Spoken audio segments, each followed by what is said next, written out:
ಎಚ್ಚರ ಮಾಂಸ ಪ್ರಿಯರೇ ಎಚ್ಚರ. ಬಿರಿಯಾನಿ ತಿನ್ನೋ ಮುನ್ನ ಎಚ್ಚರ ವಹಿಸಿ.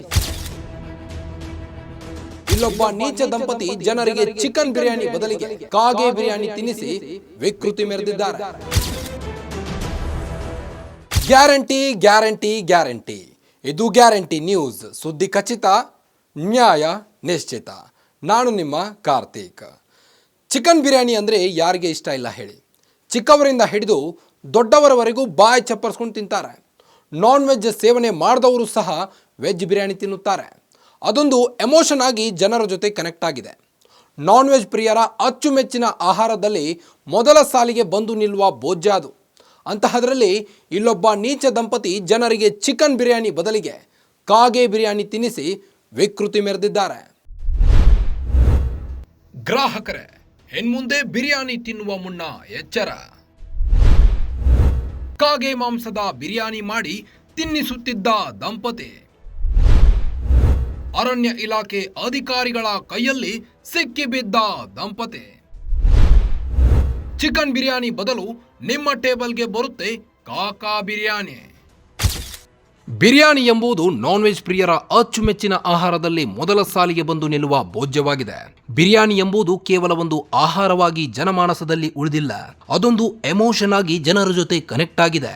ಮಾಂಸಾಹಾರ ಸೇವಿಸಿದವರು ಸಹ ವೆಜ್ ಬಿರಿಯಾನಿಗೆ ಮಾರು ಹೋಗುತ್ತಾರೆ.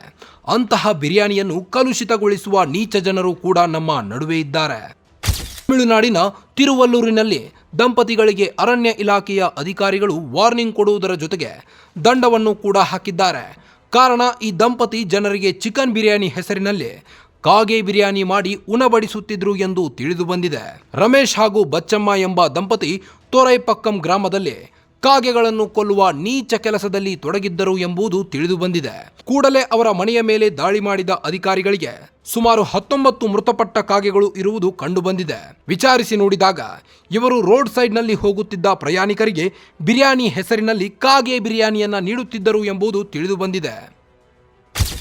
ಈಗಾಗಲೇ ಕಾಗೆ ಸಂತತಿಯು ನಾಶವಾಗುತ್ತಿದೆ ಎಂದು ಅರಣ್ಯ ಇಲಾಖೆಗಳು ಕಳವಳ ವ್ಯಕ್ತಪಡಿಸುತ್ತಿವೆ.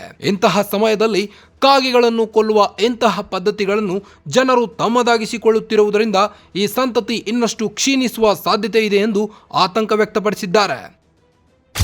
ಅರಣ್ಯ ಇಲಾಖೆ ಕಾಯ್ದೆ 1972ರ ಪ್ರಕಾರ ಕಾಗೆಯನ್ನು ಹಾನಿಕಾರಕ ಪಕ್ಷಿಯ ಪ್ರಭೇದಗಳಿಗೆ ಸೇರಿಸಲಾಗಿದೆ.